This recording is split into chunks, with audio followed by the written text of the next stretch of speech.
Okay, take four news and views from the Nefarium on Thursday, August 29th, 2019. Hopefully, this time I'm really coming through because this is the fourth time I've tried.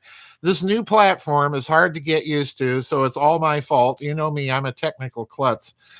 But anyway, the Nefarium has been busy, and as you can imagine, what we have to talk about is Boris Johnson, Prime Minister of Great Britain, has suspended Parliament, and the hysteria out there is unbelievable. And I have selected an article by Fox News that kind of summarizes the narrative that's being put out.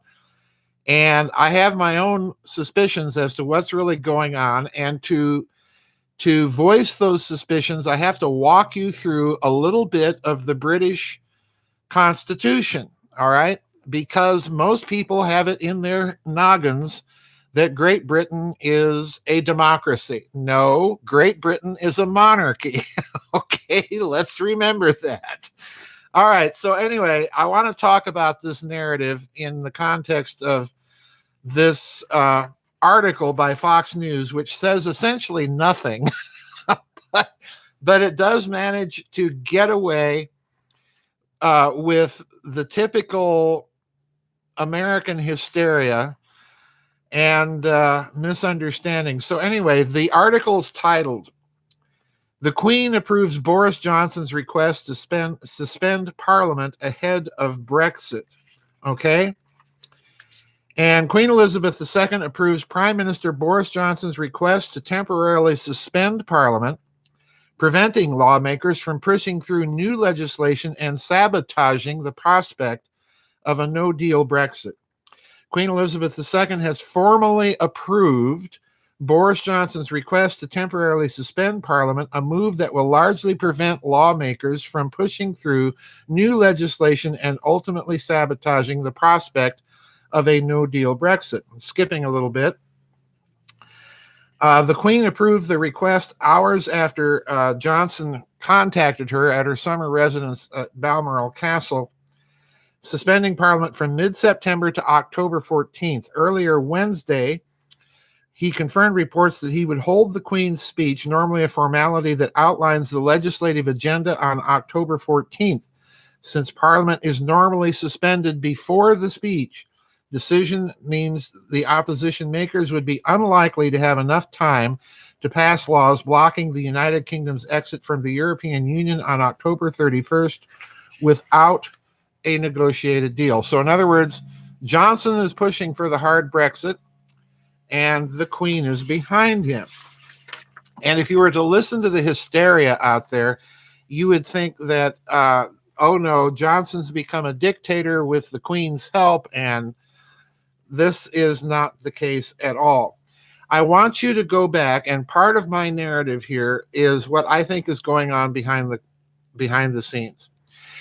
The context of this in Great Britain is the same context that we see going on throughout the rest of the Western world. It's the contest between globalonianism and a new kind of multipolar, let's call it nationalism, although I'm uncomfortable with that term because I don't think that's really what this is about. I think this is about local national sovereignty, local economic decisions being made by people in their own country, and so on and so forth, to set their own domestic policy. So it's a contest basically between globalonianism and, we'll call it economic nationalism. All right. Now, in that context, I want you to go back a few years to the meeting that Queen Elizabeth II had with the vice premier, the vice prime minister, in David Cameron's government. I don't know if you remember this. The meeting was held at Buckingham Palace, and it was a meeting at dinner, all right? And the vice premier was invited to attend this meeting, and reportedly in the British press, one of the things that the Queen asked during that meal was, can anyone name 3 good things about the European Union? That was the subject of conversation. And at the time, because of that story, I came to the conclusion, kind of reading between the lines, this is very typical of the royal family, and it's very typical, particularly of the monarchs, that they will signal their approval for this or that line of policy simply by making casual conversation or dropping little hints. So at that time, I concluded that Queen Elizabeth II herself was personally not very happy with the European Union. And of course, now I've got lawnmowers and hot rods outside. So that was my conclusion all those years ago, that Queen Elizabeth herself was not terribly happy with the results of Great Britain entering the European Union. So let's look at what's happened here. And to understand what I think is happening here, you have to know a little bit about the British Constitution. There are what are called reserved powers of the Crown, all right? Those are powers that the sovereign personally can exercise, but it's understood in British law that those powers can only be exercised by the sovereign upon ministerial advice. And that ministerial advice has usually come from the Privy Council, which is a small council of parliamentary leaders, not necessarily the cabinet. And this is another aspect of things we're going to get into, because you have to understand that in recent years, the Prime Minister's cabinet has basically functioned as that advisory body. The Privy Council is a much older institution. And it's very interesting that the Queen called the Privy Council together, and that Privy Council consists of Jacob Rees-Mogg, one of the Tory party's leader in the House of Commons, and he himself is a Brexiter. All right, he's in favor of the Brexit. I believe the other member of the Privy Council is the representative of the House of Lords. In this case, I think it's a Baroness. I don't remember her name. And then there's a third member. So the Privy Council is very small.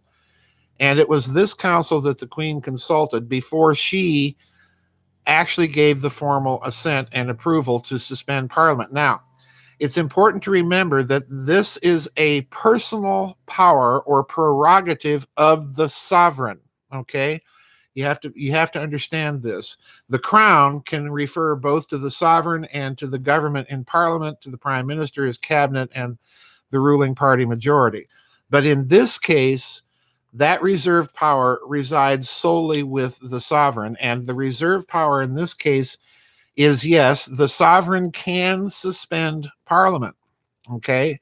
The last time this was done, I think, was in 1974-75, when the Queen suspended the Parliament. I believe it was in Australia, all right? And you have to remember, she sits atop a similar mechanism with respect to all the Commonwealth countries, Canada, Australia, New Zealand, and so on. So she has suspended Parliament on the advice of the Privy Council. So let's look at the narrative, all right? Let's look at the narrative here. The narrative is telling us that Boris Johnson called the Queen at Balmoral Castle and requested the suspension of Parliament. And folks, what I suspect is going on, since the Queen herself years earlier expressed, albeit in a kind of subtle way, her opposition to the European Union with that meeting with the then Vice Premier under David Cameron's government. I suspect that what has happened here is exactly the opposite of what we've been told. I suspect that this initiative was initiated in the Privy Council, probably with Boris Johnson's knowledge and understanding and willingness to go along with it. But I suspect this is coming out of that nexus of power. And it's important to remember that the Queen herself chairs meetings of the Privy Council. She herself is a member of the Privy Council. So I suspect it's coming in reverse, that the decision was taken, okay, we're going to prorogate Parliament, which means to suspend Parliament for a certain period of time. And Johnson then went public and said, yes, I've asked the Queen. So in other words, it's almost exactly a flip-flop of what's going on. Now, let's talk about two issues I think that are in the background here. And I blogged about one of these today, and that was the G7 meeting where Australia's space program got the attention both of the United Kingdom and of Italy. All right. And I said years ago, before the Brexit memorandum, that if the Brexit was approved by the British voters, that you would see, as a result of Great Britain leaving the European Union, several consequences occur. Britain would begin to revivify the British Commonwealth, and for a very important reason. They need a trading bloc, and number two, the kind of multicultural experiment in Europe is breaking down. And that is a key clue here as to what I think may be going on. Britain would also be leaving, if I understand it correctly, would also be leaving the European Space Agency. Now, this would leave a major European power without any space program. And this is what I think is going on here, that they are looking at Australia to strike some trade and technology deals to keep themselves in the space race. So there's a lot going on behind the scenes. The second thing I think is going on is I think that the financial powers that be, to a certain extent, not completely, to a certain extent in Great Britain, have also concluded that the European Union really isn't working out too well for British manufacturing and construction, service industry, and so on. So that may be the case. I don't know, but that's kind of my sense of things at the moment. So there's a lot going on in the background here. But the important thing here to understand is that this is not a suspension of the British Constitution that you're watching. This is the British Constitution in action. And it's very important for people to get out of their heads that the monarch in Great Britain is simply a figurehead without real power. No, that's not the case at all. They do have real power, both hidden and constitutionally. So the Queen has exercised the royal prerogative. She's suspended Parliament. This is coming out of, I'm almost certain of it, this is coming out of the Privy Council. And what the Privy Council represents in terms of culture is the very tip top of the British oligarchy. That's a very important point to remember. So you've seen something else happen here, and that's the revivification of the Privy Council over the Prime Minister's cabinet, okay, as an executive body. So this is going to be very, very interesting to watch. This means there are some very heavy hitters behind the Brexit, okay, in addition to the heavy hitters that want to stay in the EU. So this is going to be very interesting to watch how this plays out. Elizabeth, as I've said, has only exercised this personal sovereign prerogative, I think, once previously. And that was back in the 70s with Australia. And I think that was probably done under American pressure. And again, this may be the case here. I don't know. But it may be the case that there's some American pressure being exercised behind the scenes. I would not be a bit surprised, since the European Union leadership has gone so wonky. So anyway, a lot going on, a lot to keep in mind as you watch the news coming out of Europe and Great Britain. I imagine that when Frau Merkel and Jean-Claude Juncker and all of the Brussels sprouts woke up that morning and found out that the Queen had suspended Parliament, that they were not terribly pleased, because now this means that the hard Brexit is really on the table, and they've been caught, trying to play hardball, and now they may end up with nothing. So anyway, lots going on, folks. Just a reminder, tomorrow there is no vid chat. I am making up the schedule this weekend. In all likelihood, we're going to have a vid chat a week from tomorrow. I've got to schedule it that way because, of course, Catherine Fitz is coming for the Solari Report quarterly wrap-up toward the end of September. So I suspect, although I'm not certain yet, I haven't looked at my schedule, I suspect that I'm going to do the vid chat a week from tomorrow. There is no vid chat tomorrow. Anyway, that's it for the news and views. Queen Elizabeth has stolen a bit of EU thunder, so this is going to be an interesting story to watch, folks. We'll see you on the flip side. Bye-bye, and God bless.